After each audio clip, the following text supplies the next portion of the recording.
আসসালামু আলাইকুম। আলহামদুলিল্লাহ, ধান ফুলে বেরোচ্ছে। ধান ফুলে বেরোচ্ছে।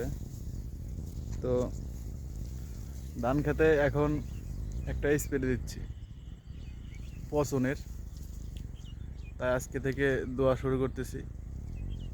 কেবল মনে হয় 3 ভাগের 1 ভাগ বেরোচ্ছে।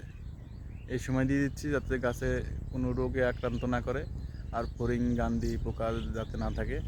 এই আর কি ওষুধ দিয়ে দিচ্ছি আজকে। আমার এখানে 75 ধান। ধান মাসাল্লাহ ভালো হয়েছে। এই বুক বুক সমান ধান হয়ে গেছে এই ধান। এই এখানে আছে আমার তিন তিন বিঘা বই আছে, 75 ধান বেরোয়েছে। আর এই পাশের সাইডেই আছে, এগুলো আছে বিনা 7, বিনা 7। এগুলা আর কি গলায় আর কি থোর। এগুলো আর কি 15 দিন পর থেকে আর কি 10-15 দিন পরের থেকেই বেরোয় শুরু করে দিয়ে দেবে। তো আমার এই বলোকে ধান এবার এবার ধান লাগাইছি আমি 17 বিঘা।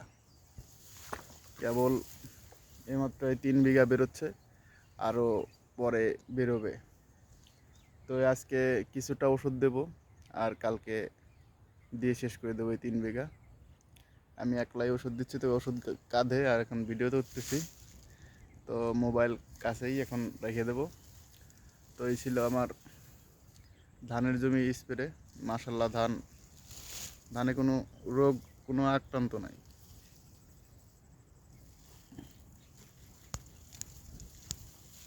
তো সবাই ভালো থাকবেন। আসসালামু আলাইকুম।